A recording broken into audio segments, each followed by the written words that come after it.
Chapter 3. Southern Sudan, 2008. The smudge on the horizon gained color as Nia drew nearer, changing from hazy gray to olive green.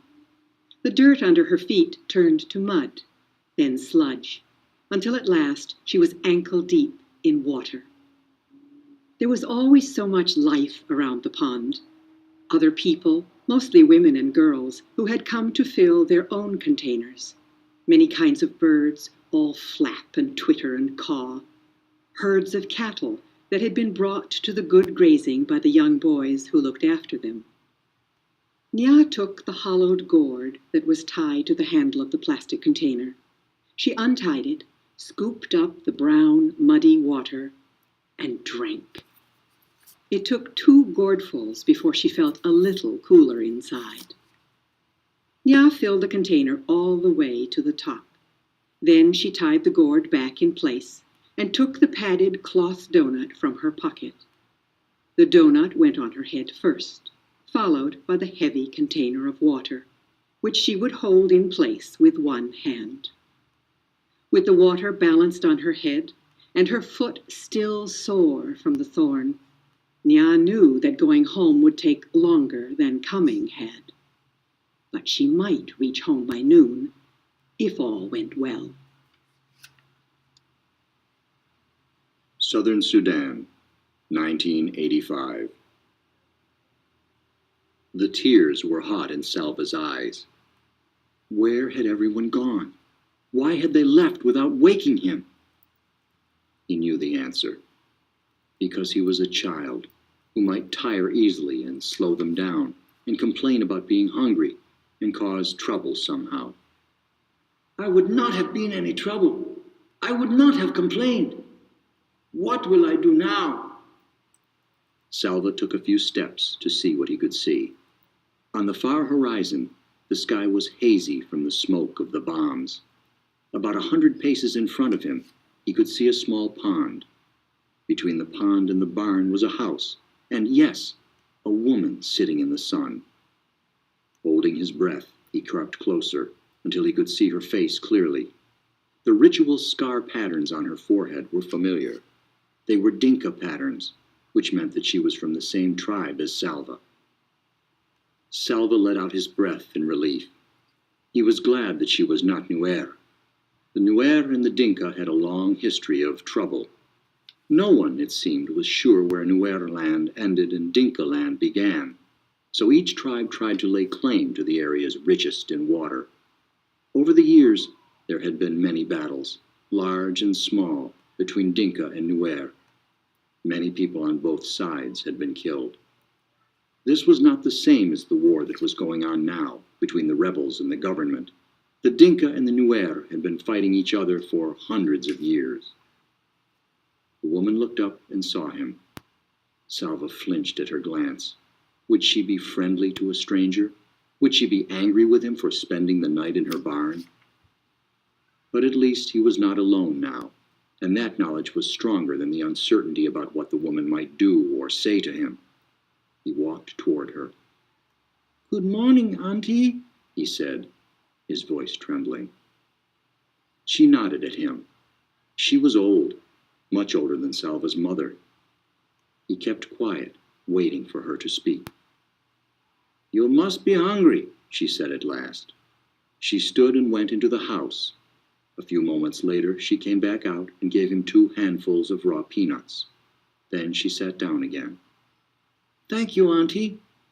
Squatting on his haunches next to her, Salva shelled the nuts and ate them. He chewed every nut into a paste before he swallowed, trying to make each one last as long as he could.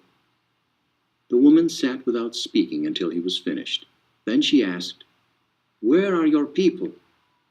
Salva opened his mouth to speak, but his eyes filled with tears again, and he could not answer. She frowned. Are you an orphan? He shook his head quickly. For a moment he felt almost angry. He was not an orphan. He had a father and a mother. He had a family. I was at school. I ran away from the fighting. I do not know where my family is. She nodded. A bad thing, this war. What are you going to do? How will you find them? Salva had no answer. He had hoped that the woman might have some answers for him. After all, she was an adult. Instead, she had only questions. Everything was upside down. Salva stayed in the woman's barn again that night. He began to make a plan. Maybe I can stay here until the fighting stops. Then I will go back to my village and find my family. He worked hard so she would not send him away. For 3 days he fetched firewood from the bush and water from the pond. But the pond was drying up. Each day it was harder to fill the gourds. During the daytime, Salva could hear the distant booming of artillery from the fighting a few miles away. With every shell that exploded, he would think of his family, hoping they were safe, wondering desperately when he would be with them again. On the 4th day, the old woman told him that she was leaving.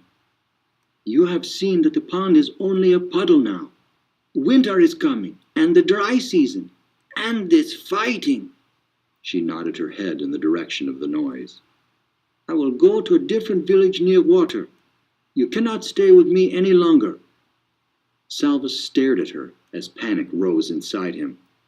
Why can't I go with her?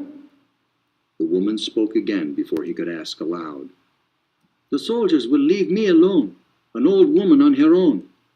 It would be more dangerous for me to travel with you. She shook her head in sympathy. I am sorry I cannot help you any more, she said.